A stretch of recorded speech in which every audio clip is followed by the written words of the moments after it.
What's going on, guys? I'm Logan here with Courtside TV, and I've got Noah with me.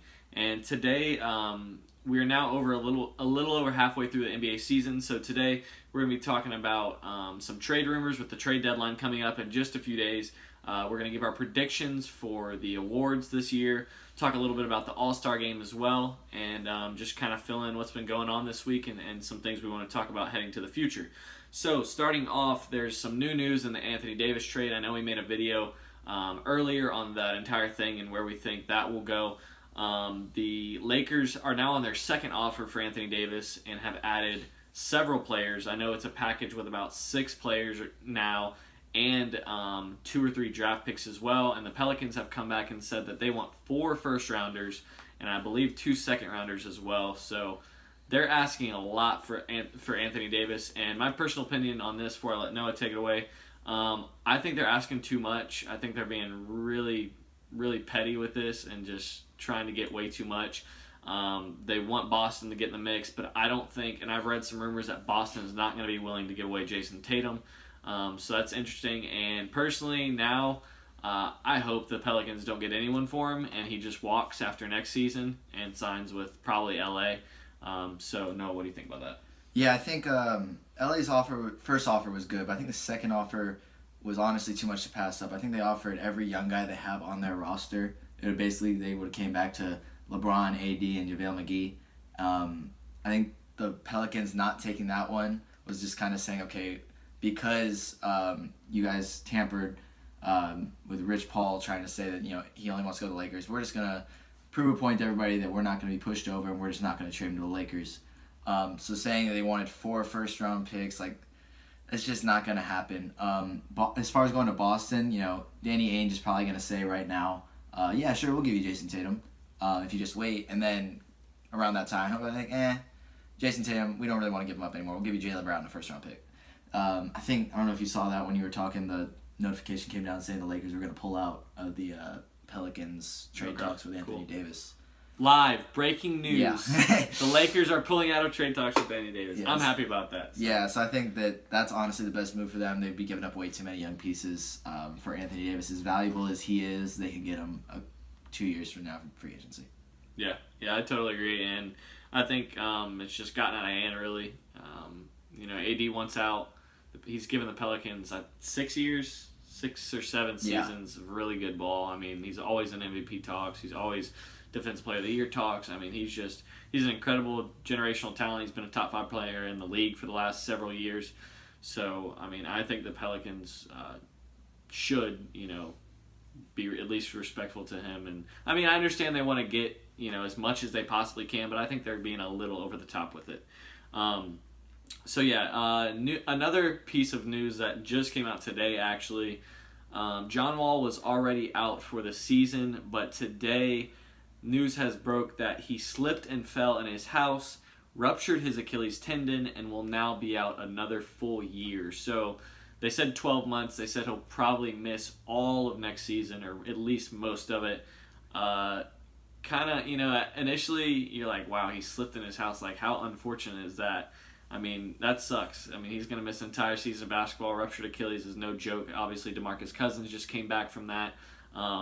And the Wizards are just in a really bad spot now. Next season would be John Wall's first season of his new 4-year, $170 million extension he signed last summer. So they're going to be paying him a little over $40 million next season. He's not going to play a single possession of basketball. Or he may play a little bit towards the end of the year, but I highly doubt he'll play at all, especially if the Wizards aren't in the playoff contention. So what do you think about that? So John Wall, coming into this season, told everybody, I want to be in MVP talks, and I'm going to train hard. He's posting videos about it. Came into training camp out of shape, overweight, just things like that. And that kind of started it for him. When he was playing, he wasn't playing well at all. I think he might have had 2 good games before he got hurt. Just really not at the level that he's expected to be and that he's going to be getting paid to be.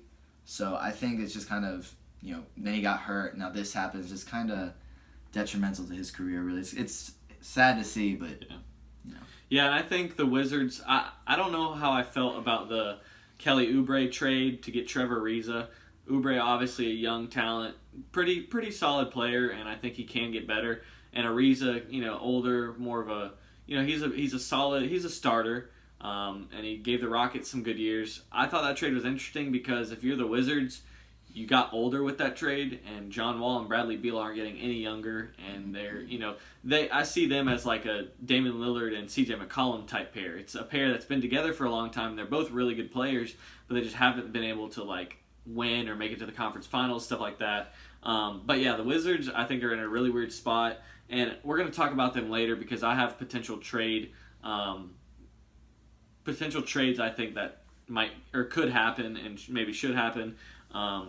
But anyway, yeah, really unfortunate news for John Wall. The Wizards not going to make the playoffs this year, and Bradley Beal's really just a one-man show there. So moving on, we're going to talk about our predictions. Or before we get to that, we're going to go to the All-Star game because that's most recently coming up. Obviously, the trade deadline is in 2 days. Today is Tuesday, the 5th, and the trade deadline is the 7th at 3 p.m. Eastern Time, so not a lot of time left for trades to happen. But we should expect to see maybe Mike Conley and Marc Gasol get moved. Looking like Anthony Davis will not be moved before the trade deadline. But unless there's some small talks going on that we don't know about, maybe like the Jabari Parker to Lakers talk, stuff like that, I don't really see a whole lot of fireworks happening. But maybe Gasol and Conley will move. What do you think about that? Yeah, I think when it comes to the trade deadline, there's always rumors speculating around big time players, but there's always going to be like a deal or two that's just kind of big, kind of catches everybody off guard. So we'll expect things like that. But what I really want to see, I want to see Mike Conley in a Jazz uniform within the next few weeks. I want to see the Jazz can move about like Derek Favors and Ricky Rubio for Mike Conley and Kyle Anderson. I think both those guys would fit well in Utah. It would give them a stronger point guard. Derek Favors and Ricky Rubio are on shorter contracts than Mike Conley and Kyle Anderson. So, and the Grizzlies are trying to get younger right now. Obviously, their core has been kind of breaking up over the past 5 or so years. They've got Jaren Jackson to build around now, so I think they're just going to try and accumulate draft picks and cap space to make moves in free agency. So I think that really works out well for both teams. Yeah, definitely. So expect to see that. We'll have another video next week talking about the trades that actually did happen and what it means for the teams. Moving on, the next thing after the trade deadline coming up would be the All-Star game. We've got the captains, we've got the starters, and we are yet to have the draft. That is going to be coming up soon. I'm not sure exactly the date, but that's coming up soon. And then a couple weekends from now, we'll have the All-Star game, All-Star festivities. And, it's an All-Star game. We all know how that goes, 150 points a team and, dunks, all sorts of things. So to sum it all up, we're just going to give our predictions for All-Star game MVP. I've got Giannis winning All-Star game MVP. Because I think he's going to draft some shooters like we talked about before. He'll probably, get his 30 to 40 points, but then also I think he might have 15 to 20 assists too because he'll be, drafting shooters more than likely. So I think Giannis is going to win All-Star Game MVP. Yeah, I think Giannis already came out and said that he was going to draft Steph Curry and some young guys that'll play hard. So the draft is actually Thursday night at 7, so it'll be following the trade deadline. But I actually have Damian Lillard, a guy we had talked about a little bit ago, winning All-Star Game MVP because, it's kind of they're the 4th seed out west right now. He's kind of being looked off right now because of stellar performances by like James Harden and other teams that are doing really well. But they're still, they're ahead of the Rockets. He's like, we're not really getting enough credit as much as we deserve. I think he's going to come out and just try and show everybody, he's a top point guard in this game. He was an NBA first-team player all last year. And I just think he wants to show everybody, the Trailblazers are still here. Yeah, definitely like that prediction. So like I said, the All-Star game, not a whole lot to talk about. We know how that goes, so we just want to give our MVP predictions. Moving on, since we're a little over halfway through the season now, we're going to talk about our predictions and who we think currently are the award winners. So we're going to go through 6 different awards. We're going to talk about the MVP, Rookie of the Year, Most Improved Player, Sixth Man of the Year, Defensive Player of the Year, and Coach of the Year. So let's start off with the MVP. That's obviously the most valuable player. Right now, at this point in the season, I've got James Harden. Do you want to talk about that first? Yeah, so basically, James Harden, people talk, I've even talked, not bad about him, but I've even, downplayed what he's been doing because of the way they play basketball, how many shots he takes, how many free throws he gets, stuff like that. But I was actually looking at the leader in points per game over the last couple decades, And based on what I saw, only 2 players since like 1985 have averaged at least 35 a game in a season. That was Michael Jordan, obviously, in 85, 86, around there, and then Kobe Bryant, I believe, in the 2007-8 season, somewhere around there. So if Harden were able to finish the season, he's currently at about 36, 37 points a game. If he were to finish above 35, he'd be one of three players in the last 30 years to do that. Along with he gets 7, 8 assists a game, 5, 6 rebounds. I think right now Harden's MVP. So the numbers that Harden is putting up are incredible. The points unmatched, really. The scoring dominance since Kobe, MJ, and even Wilt. But I want to argue that James Harden, as incredible as the stats he's putting up, he is not actually as valuable as Giannis Antetokounmpo is. The numbers he's putting up, there's a number of guys I think could go out there, including LeBron James and Kevin Durant, that if they had the usage that James Harden has, that they could put up similar numbers, if not even better. And that's I'm not just trying to say James Harden's a ball hog. Chris Paul's been hurt. Now Capella's hurt. He has to do that for them to win. I think Kobe said that today or the day before. He said that James Harden is not playing winning basketball for championships. It'll win games, right, but that's just not going to work in the playoffs because basketball's different. It's more physical. He won't get all the calls he gets. The numbers he is putting out, I don't want to discredit him. He's doing a phenomenal job. I just want to argue because they're the 5 seed out west. He's not, he's pushing them to wins, but not as much as other guys like Giannis are, because the Bucks have the best record in the league right now. So that proves how valuable he is to that team. Whereas Harden, he's valuable to what they're doing, but just not because he has the higher usage rate. That makes him, it's kind of flawed stats. Yeah, I agree with that. And I think the top 2 right now are Giannis and Harden. Right now, I think it can go either way. Obviously, Harden's putting up historic numbers, but like Noah said, it's because of his usage. Giannis, it is crazy to think about. If the Bucks didn't have him, they might be a borderline playoff team, maybe 6, 7, 8 seed, something like that. But that's our predictions for MVP as of right now. Subject to change, obviously, throughout the year because maybe Harden, maybe Capella and Chris Paul start doing or Capella comes back and they start doing really well, and Harden doesn't have to put up 40 a night. So we'll see how that turns out. Moving on to the next award, we've got Rookie of the Year. I've got Luka Doncic. Obviously, he's all the rave right now. But I don't want to discredit the other guys. I also want to shout out to DeAndre Ayton and Trae Young. They're both putting up great numbers as well. I think DeAndre Ayton is really getting overlooked. As a rookie, he's already a solid 16 and 10, 17 and 10 a game pretty much. So I think he's really getting overlooked. But Luka, obviously, he's all the rave. And now the Mavericks have Kristaps. That team might be dangerous in the next couple of years. Luka's putting up good numbers. I think he's around 20 points a game. Yeah. Few assists, few boards, shooting pretty good. He can really do it all. He can score from anywhere. He can drive, shoot, whatever. So that's my Rookie of the Year, Luka Doncic. I think definitely Luka is gonna win this award. I think everybody else kind of fighting for if there was a second place because the stats and the numbers he's putting up are just incredible, unseen really for a rookie. Well, not unseen, but in a long time, since Michael Jordan, LeBron James, guys like that. But other guys, Trae Young, over the past 5 to 10 games, been averaging around 23 points, 8 assists.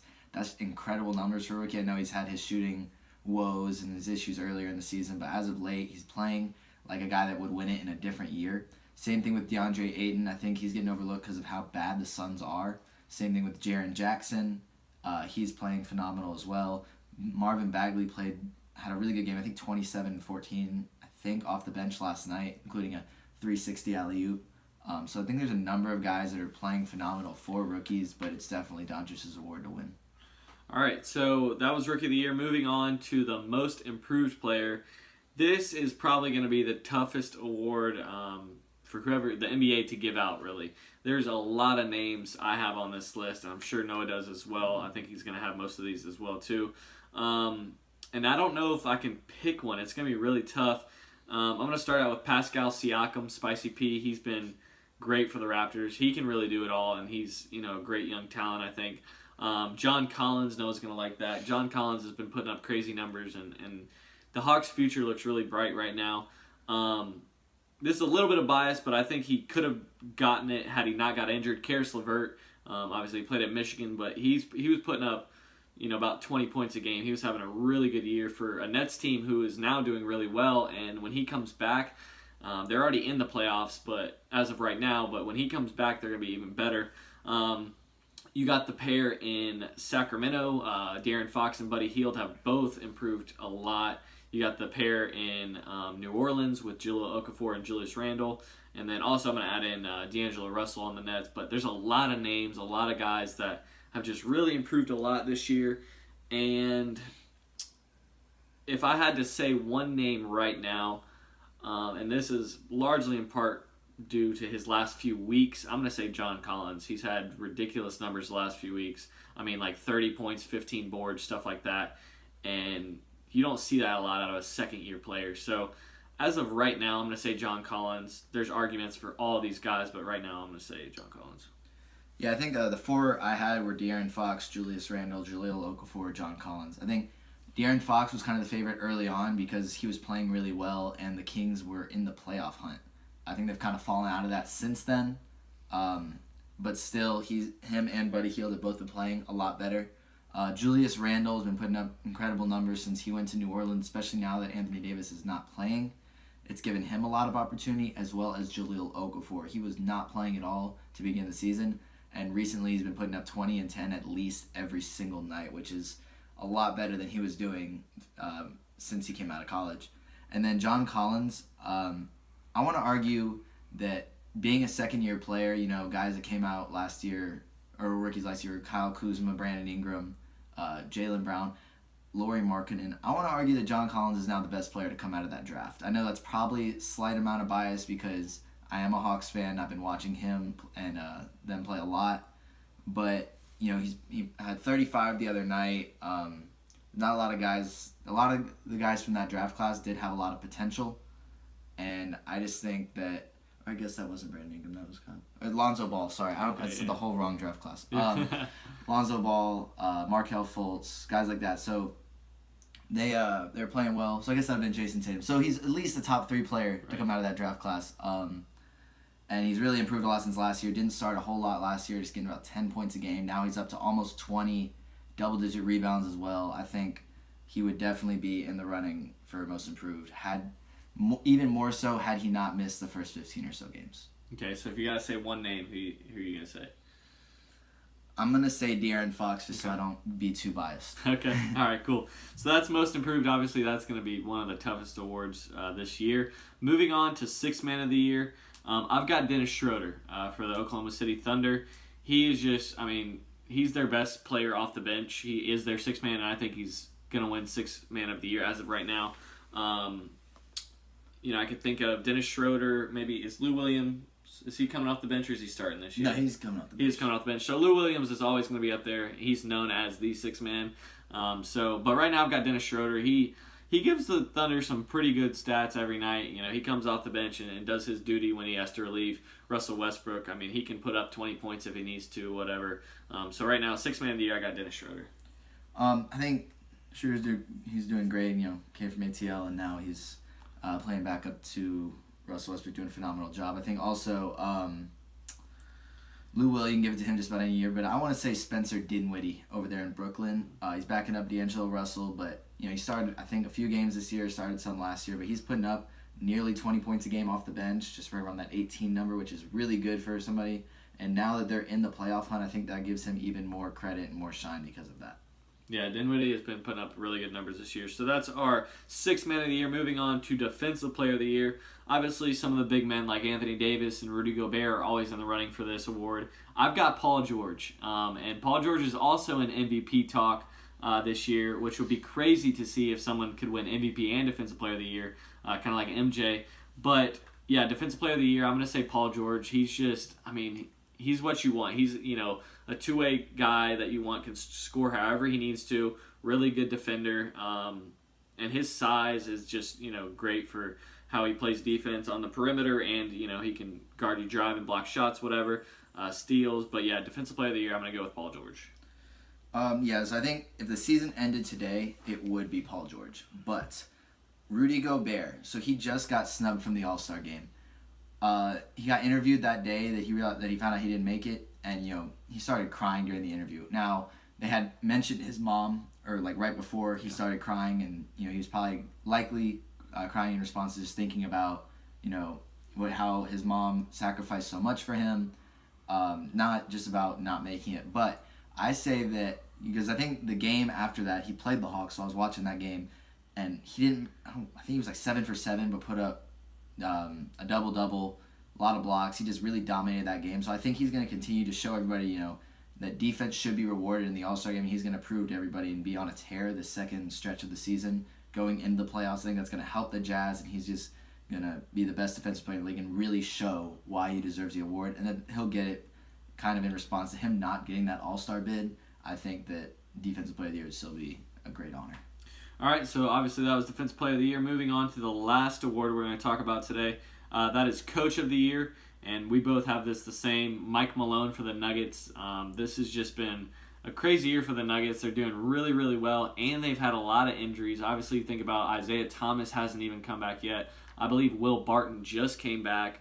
Gary Harris was injured for a little while, but they've had a lot of injuries and are still second in the West right now. I believe they're still second. And I think as long as they stay probably a top 3 seed in the West, I think Malone will win Coach of the Year. Obviously, the Joker, Nikola Jokic, is just putting up crazy numbers, and I think he could be an MVP in the next couple of years. But anyway, Mike Malone for Coach of the Year. Yeah, I think you can't argue against that. He just got the All-Star coach for being the top coach out West, but then they lost, so now Warriors are back up top.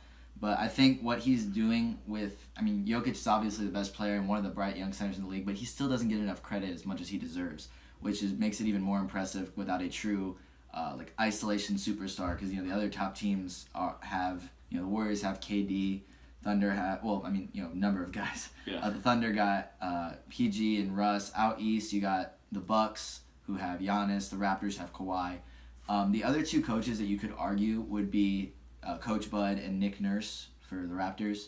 Both guys are in their first season with those teams, and they're both top 2 teams out east. I know when Steve Kerr won it a few years back, when it was his first year with the Warriors, he kind of inherited that talented team. And both those coaches kind of did that, but elevated the play even more so. So I think those would be the only other 2 you could really argue for, but I think it's Mike Malone's award at this point.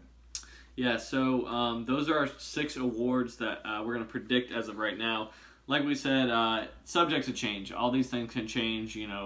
Giannis can go off on a scoring tear and overtake Harden for MVP talks, or Trae Young could have a great into the season and maybe Luka doesn't do as well. So a lot of things could change. That's the predictions right now. I know Noah would love to see Trae Young win MVP.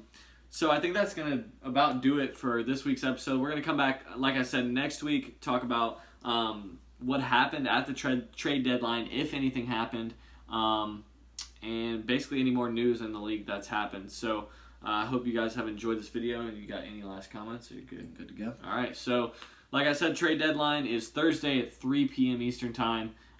So be on the lookout for anything that happens for that. We'll be covering it next week. And I hope you guys enjoyed this video. We'll see you in the next episode. See you guys.